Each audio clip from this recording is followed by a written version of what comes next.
Hello, and welcome back to Quest Markers, episode 3, and our first episode of 2023. Today, we're talking about Final Fantasy VII and Final Fantasy VII Remake, including intergrade/intermission. As always, a massive spoiler warning. We talk about both the original game and remake, as well as theories about the future of the franchise and the FF7 universe. If you've been thinking about playing Remake, do check out the original game. It's incredibly addictive and additive to Remake. Without further ado, let's get into the episode. Today, I'm excited to have the person who is the most knowledgeable about FF7 that I know. Would you please like to introduce yourself? Yeah. My name is Billy. Obviously a big fan of FF7, one of my favorite games of all time, and I'm super happy to be here. Well, welcome.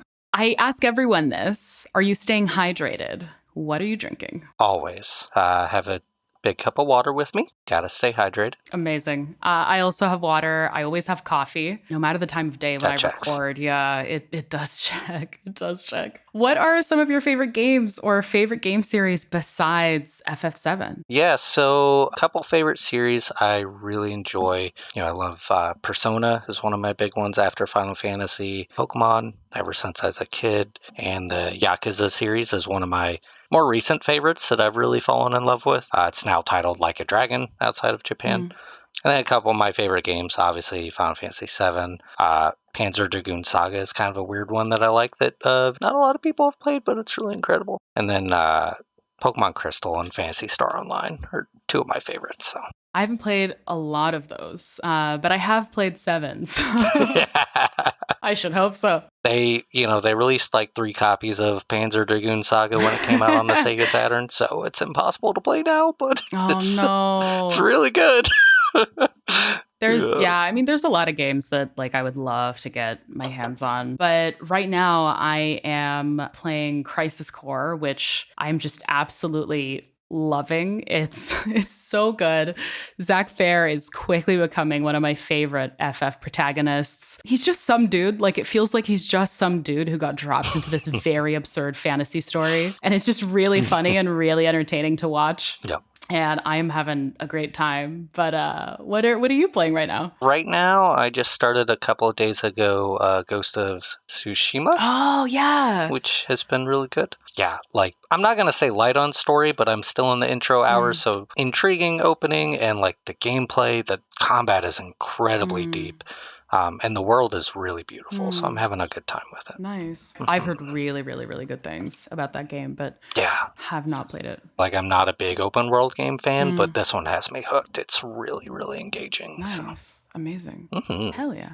Well, we are here today to talk about FF7, FF7 Remake. So maybe going all the way back. When did you first play the original FF7 and how did it impact you? Yeah, so my first experience with the game before I even played it was seeing my brother play it quite a bit.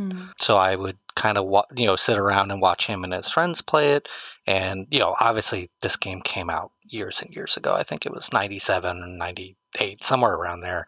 So I'm very young at this point, and eventually got to a point where I felt comfortable picking the game up and played it on my own after watching my brother play bits and pieces. And it really introduced me, and I think a lot of others, to complex storytelling and characters in games, in addition to kind of making the JRPG genre popular outside of Japan. It was my first experience with complex storytelling in games anyways. So, but yeah, that's kind of my experience with it. I played it through as a very young kid, obviously retaining as much as I could, and then replayed it through many times since then, and was able to appreciate the complexity of the story and narrative a lot more. So yeah. Absolutely. And I can only imagine, because I played the original FF7 before I played Remake, but it was only a couple of years ago. And I struggled with the fact that the game doesn't really tell you where to go past a certain point. So I can only imagine what it was like being young playing through the game, because truly at one point in the game, it just stops telling you where to go. You finish a quest and it's all right, off you go. I would classify it as an open world game. Yeah. But to your point, what I love about FF7 is that it's so rich in its narrative and just all of the themes that it explores, including, the big things like environmentalism, capitalism, power, greed, the ethics of scientific experimentation, but then also kind of the more personal things like friendship and love and coming together for a common cause, mental health and sacrifice, just to name a few, which is a lot. Like I've just named a lot of things that the game takes these topics and then weaves them into this fantastical narrative. And I wanted to ask, what are some of your favorite themes that the game explores in its story? Yeah, and I think you touched on a lot of them, but that's not even all of them, right? Like this game narratively touches on so many different themes and like it delivers on them too, right? Like it really, really, really has a lot going on. My favorite, I don't know if I'd call it my favorite, but I think the most compelling theme I think it covers for me is like identity. So a lot of people dislike Cloud as like a protagonist because he's kind of moody, and I get it. But also like there's an intense trauma that he's dealing with throughout the entirety of the game, right? And near the end of the game, after, he puts himself back together with the help of Tifa, he does kind of grow a lot as a character in a short amount of time after being kind of moody the entire game. But it really explores, the main character. I mean, discovering he's lived a lie, right? Everything he remembers did not happen the way he thought it did. He did not realize his ultimate dreams of like becoming a hero and reaching first class and soldier. And I think showing that growth and showing how Cloud learns to accept that is really important, especially when you're growing up and like for the first time playing this game, like learning a lot about yourself. I think it really resonated with me when I was younger and still does, and many other people too. But I mean, I think past that, I think it also deals with like pain and loss, right? Like this was the first game that a lot of people played that had a major character death, right? And it wasn't like one that you were, at least, I mean, back then, you were prepared for. It was almost unheard of to have a main character killed like that. So seeing the entirety of the team kind of learn to deal with that and move on past that is really, really, I think, important. And it wasn't something that was done a lot back when the game came out, I don't think. So those are two of my favorites. I think it really hits home, but it hits everything, right? Like it hits, and like you said, environmentalism. It hits capitalism. There's so much going on in this game, and like even outside of the main story arc, you also have the themes that are explored in each character's arc too, which is different for each character. So that's kind of where I'm at. I think identity is really where the game's strongest theme is for me personally, or where it resonates with me most. Yeah. Really, really quickly on your second point, before going back to the first point, when I played FF7, and I'm notorious for trying to stay away from spoilers, I didn't know that Aerith dies. Really? And I played this game 2 years ago. I didn't know that Aerith dies. Really? How? Yeah, and so I invested so much in. I used Aerith in my party up until that happened, and I was She's shocked. The best character. I was shocked. I was shocked. I was left speechless. But it does create that motivation for the player to want to keep going, and it almost becomes this story of we want to avenge our friend. Yeah. And I agree with you. Like, there are these really big themes that it tackles, but then there's so many really, really deeply personal themes that it tackles. And going back to your first point, I am so excited to see how they develop Cloud's character arc, because having played the original and then having played Remake basically right after, I think they did a really good job of making Cloud this, yes, moody to your point, but also someone you can kind of tell is really guarded. And I'm so excited to see how they show his arc in Remake. But I'm also really excited to see what direction they take it. And I'd love to talk about this for a little bit, because one thing that I think the original game did so well was not showing Sephiroth up until way later in the game. Yeah. And so really he is just this entity that we hear of. You know, we see his Masamune in the Shinra building when President Shinra gets killed. We see him, oh my goodness, what's the desert snake called? The Zalem. Yes.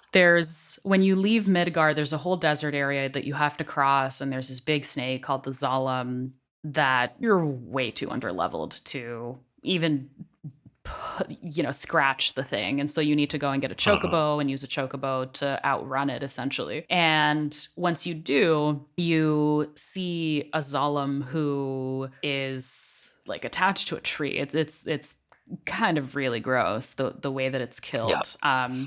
And you see Cloud say, did Sephiroth do this? And so he's portrayed as this kind of entity until way later on. But in Remake, they bring him in really early on, I think, to portray what Cloud is going through, really, and kind of the PTSD that he has from everything that happened to him, not only what he witnessed, but also what he did, and also the result of his Mako poisoning messing with his memories and his identity. So this is a really maybe long-winded way of saying, what are your thoughts on the direction for Remake and how differently the story is playing out? Because, and I'll maybe add one more thing into the conversation. In Remake, we see the introduction of Whispers. So these spectral creatures whose purpose is to ensure that, the course of destiny isn't altered.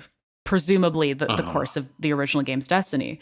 But then at the end of the game, we battle something called the Whisper Harbinger, which is all of the whispers at once. And I think the symbolism there is that we defeat kind of what the old destiny is meant to be. We get hints that maybe Zack is still alive. These are massive changes to what they're doing to the narrative. So as someone who has played the original game so many times, and obviously you've played Remake, I think, more than once. How do you feel about all of this? How do you feel about this change in the narrative direction for Remake? Overall, I'm mostly positive about it. I know we've talked before about like being really excited about new Final Fantasy VII content, and like that is the strongest feeling I have, is that like I'm happy they're revisiting the narrative and they are making changes in a way to where it seems to be the case that Remake is on a different timeline than the original. I think that's pretty well accepted, although not explicitly stated by the narrative at this point, but hinted at, I think. So I think what they're doing is keeping the original narrative intact while they, do an alternate universe take on what could have happened, or there's a lot of theories out there I could talk for hours on. But I like what they're doing, though. I could have dealt without the plot ghosts. I'm not a big fan of those. No whispers for you. Yeah, not a big fan. And I'll be honest, I could have dealt, and I don't know how you feel about this, I could have dealt without the giant Destiny Kingdom Hearts boss battle at the end. Destiny monster, as I call it. I think they could have changed the narrative without that giant boss fight. Like, you could have had the plot ghosts still, and I don't know. There's other things they could have done. But that being said, it didn't take away from the experience from me. I just kind of wonder, like, every chapter of the remake, how are they going to... I mean, we already fought Destiny, right? Like, what are we supposed to fight in the next one?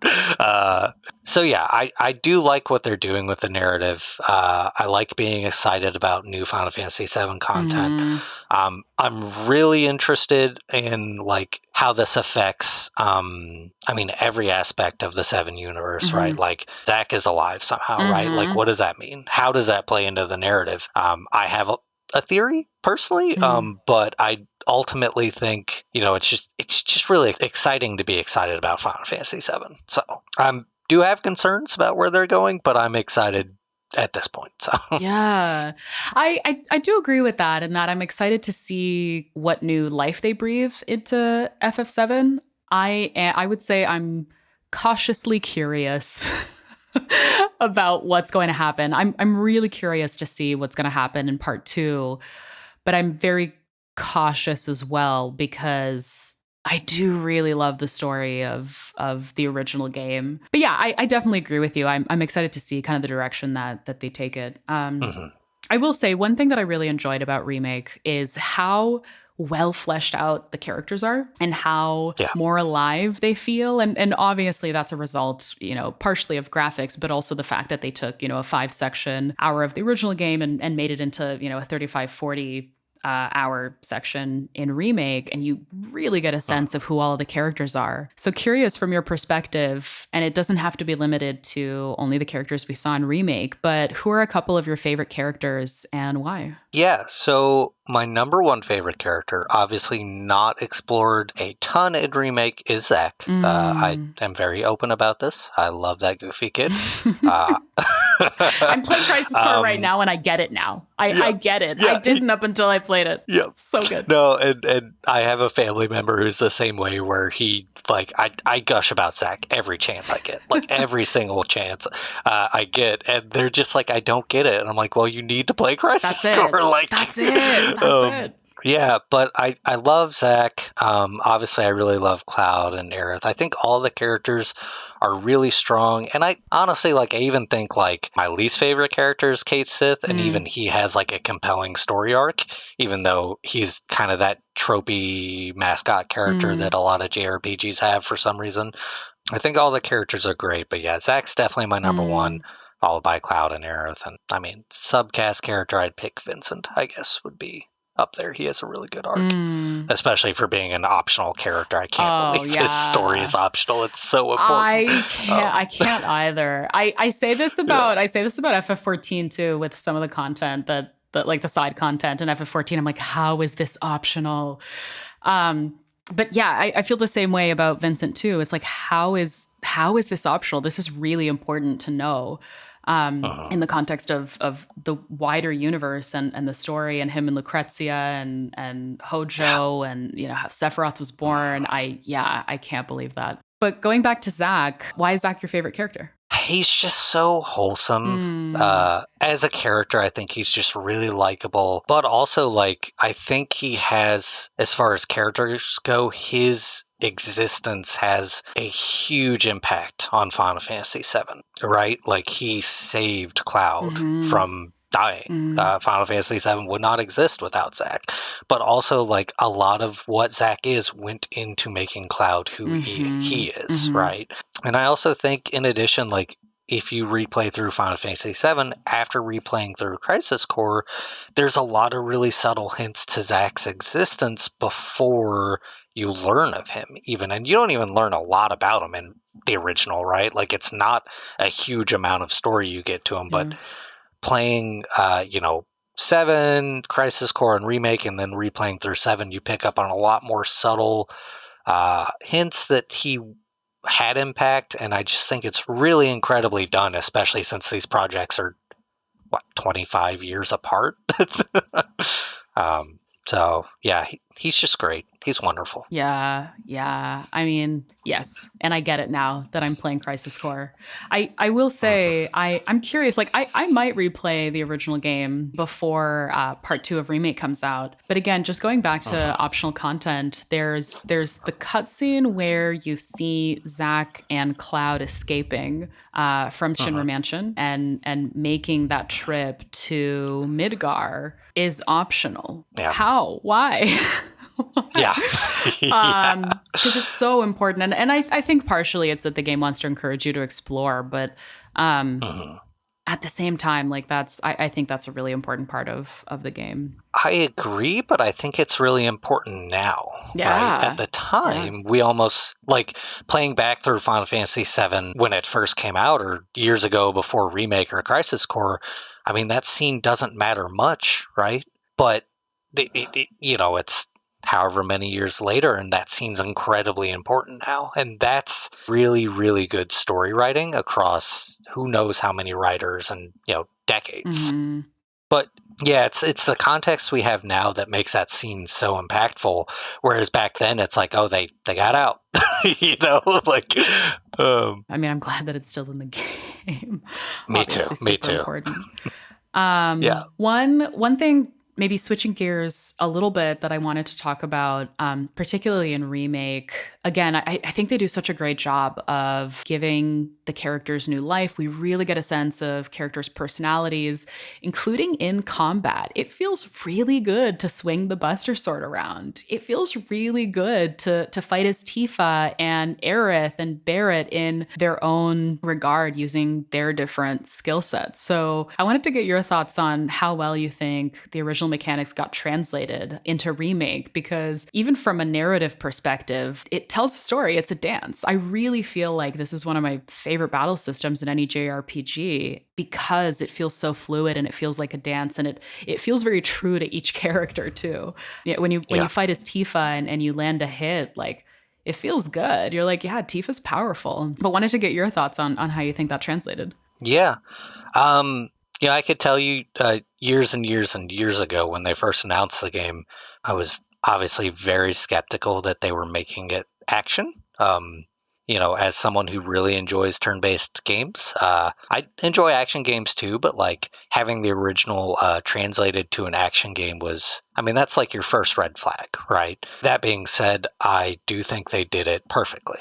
It retains so many elements of the original battle system, but it makes it modernized and more accessible for a wider audience, in addition to being something new and fresh for returning players. So, the strategy of the original game is still there. It's still intact. And that is what matters when you do something like this, right? You want to keep the spirit of the original, but almost make what's in your head when you're a kid playing it, right?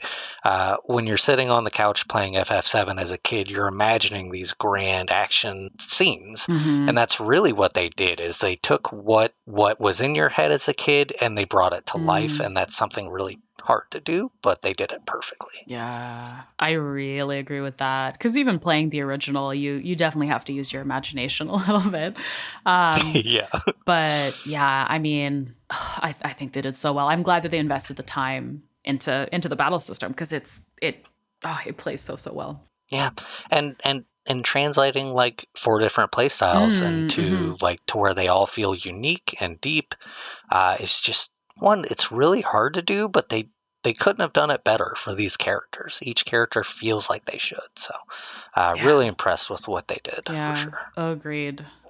I'm glad that it wasn't. It would have been impossible for it to be a copy paste, given that they all use different combat styles as well, but and different weapons. But yeah, I totally agree. Yeah, if you would have asked me whenever they first announced the game, years and years and years and years ago, the original first release, first announcement, back when it wasn't even being developed in-house, they pretty much said, we're doing the Midgar story as one game and it's action-based, and those are 2 very big red flags out of the gate, right? Like, we're taking 5 hours of gameplay and making it a full game, and we're also changing everything about it. But they really did a great job. Yeah. So.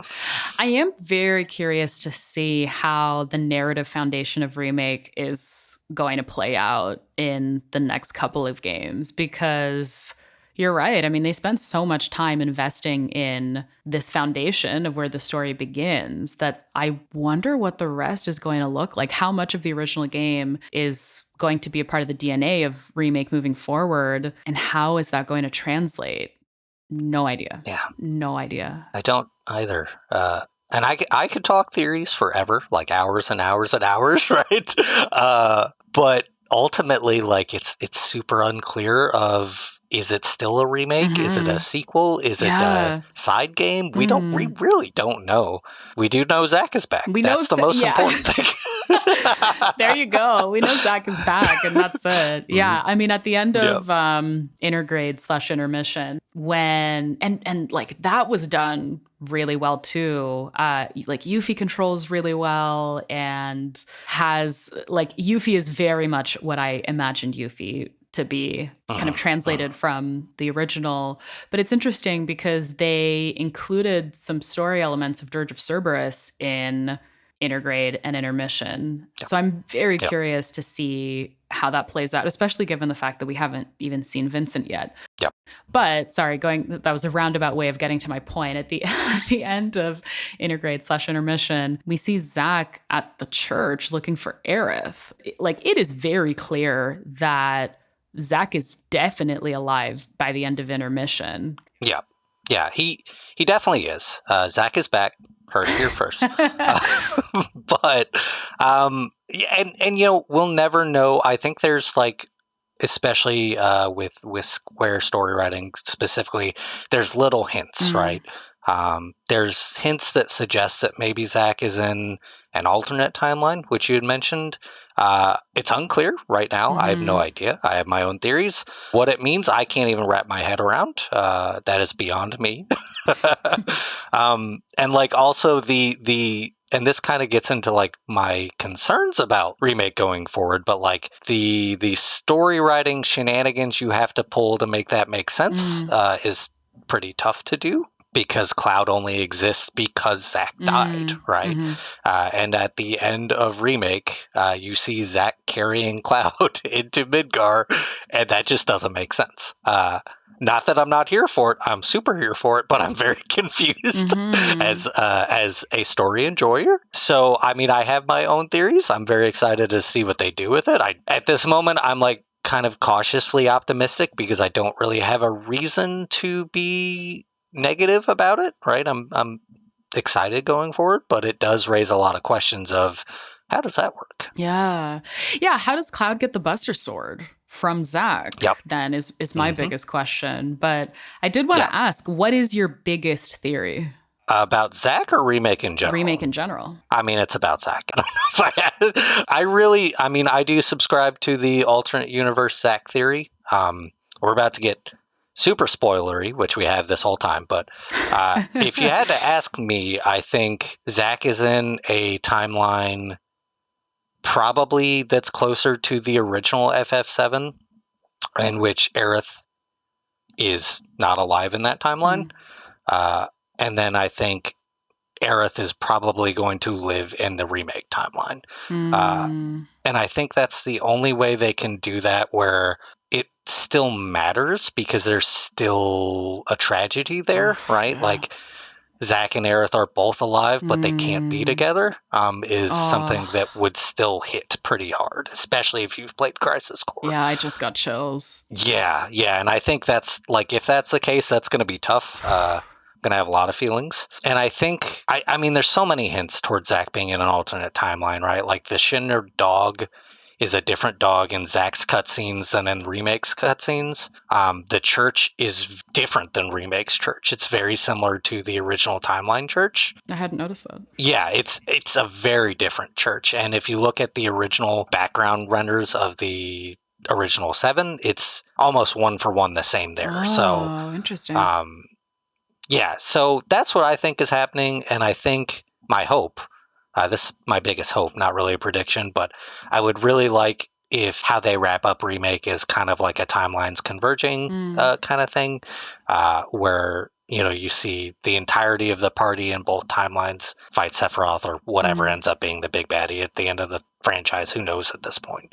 But that's kind of my thoughts. I'm really excited to see what they do with the Zack storyline, but if they were to write Zack in the same timeline as the Remake, I think it's tough. Not that they can't do it. They probably could. They're a lot smarter than me at story writing, but it would be tough. No, that makes sense. And that, oh my goodness, that would be so tragic.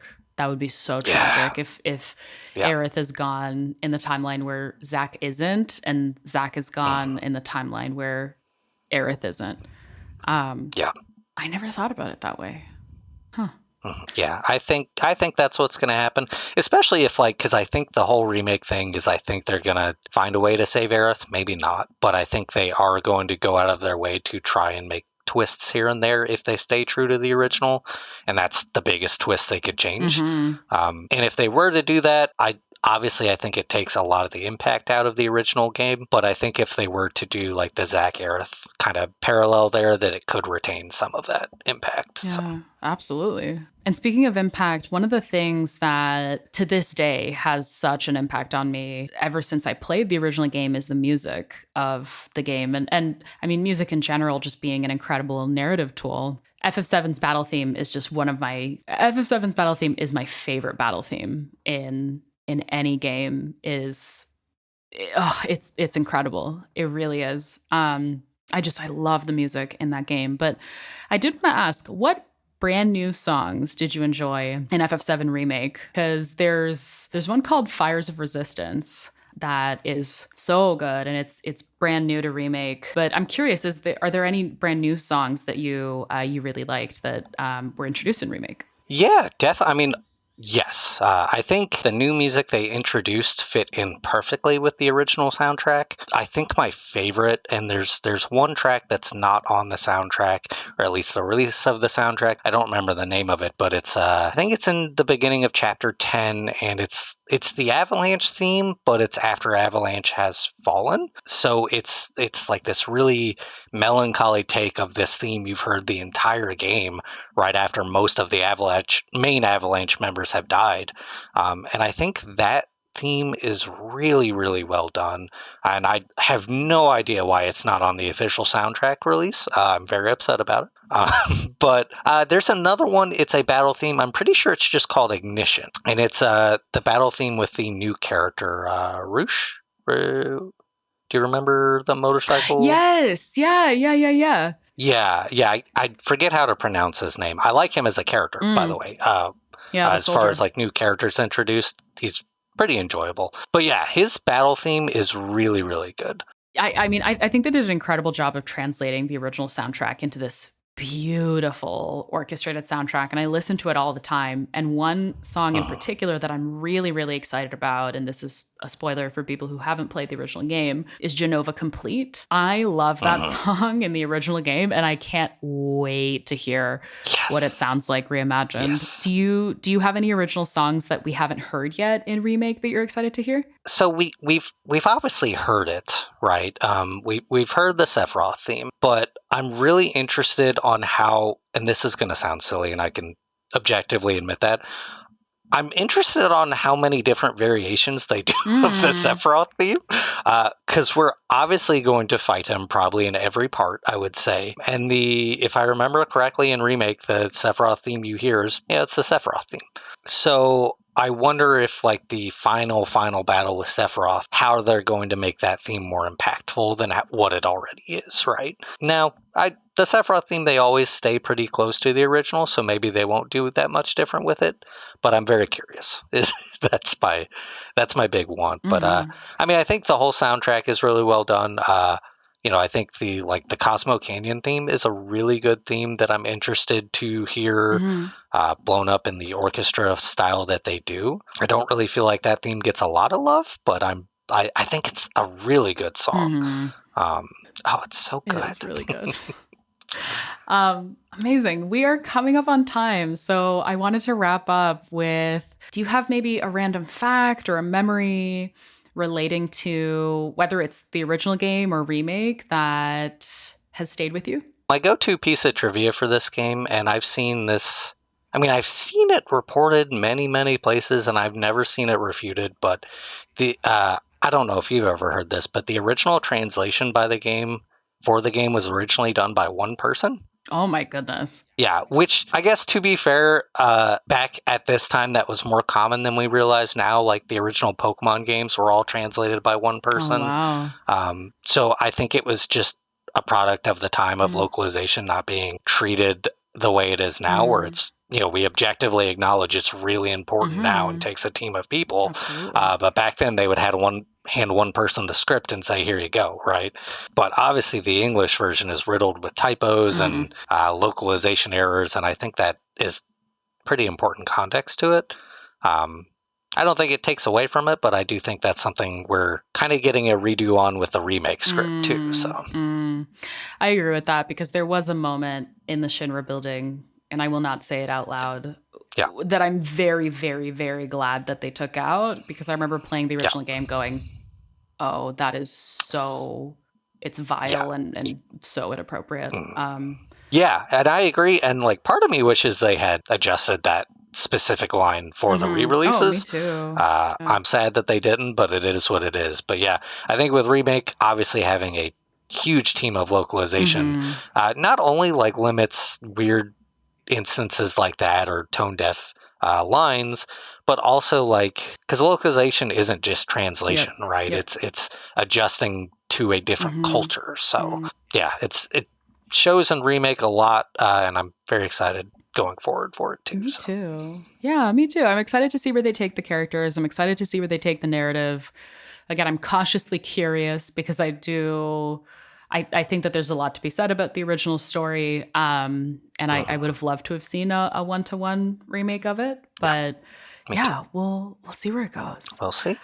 To wrap us up, you have time to plug anything you want. The floor is yours. Yeah.